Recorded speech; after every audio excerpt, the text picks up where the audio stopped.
there, preschool friends. Today, the story that I have chosen is called The Paper Bag Princess. The story is by Robert Munsch. You'll remember we had one by him the other day.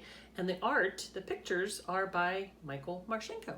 Those two are quite a team. They work well together and they wrote a lot of books.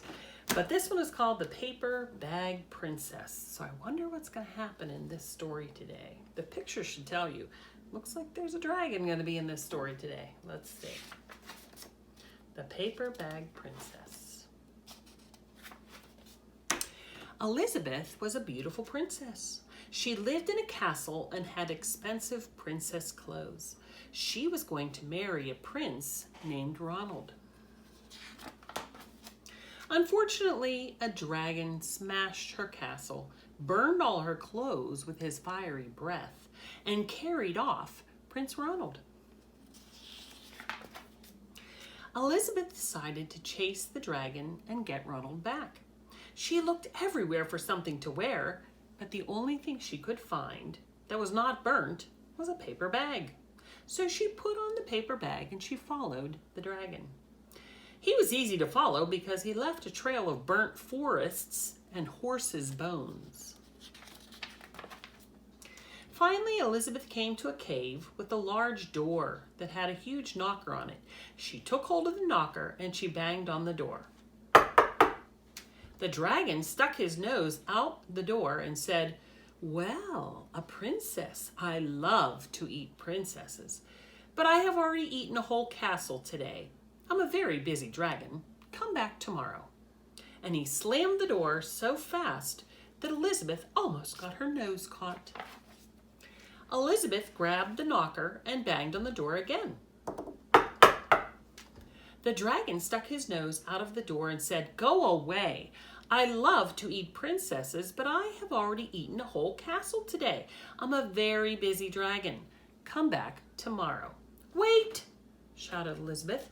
"Is it true that you are the smartest and fiercest dragon in the whole world?" Yes," said the dragon. "Is it true," said Elizabeth, "that you can burn up 10 forests with your fiery breath?"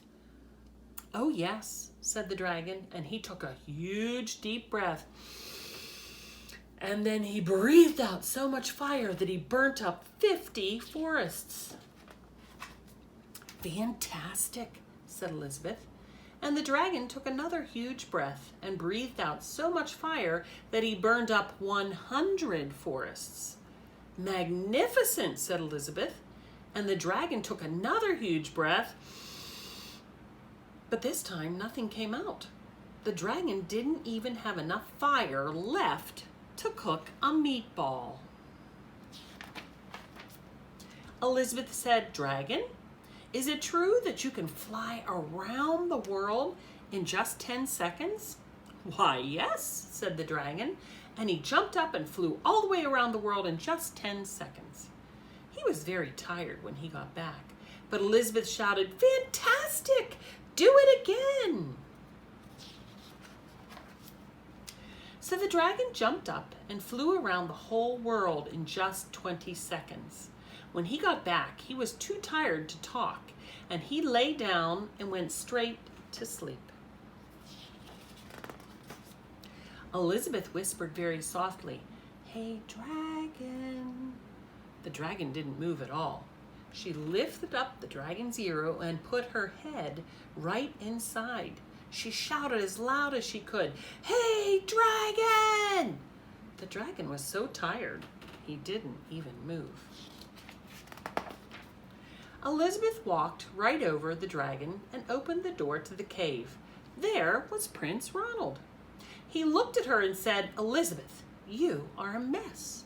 You smell like ashes, your hair is all tangled, and you are wearing a dirty old paper bag.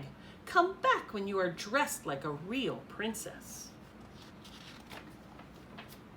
"Ronald," said Elizabeth, "your clothes are really pretty, and your hair is very neat. You look like a real prince, but you are a bum." They didn't get married after all. The end.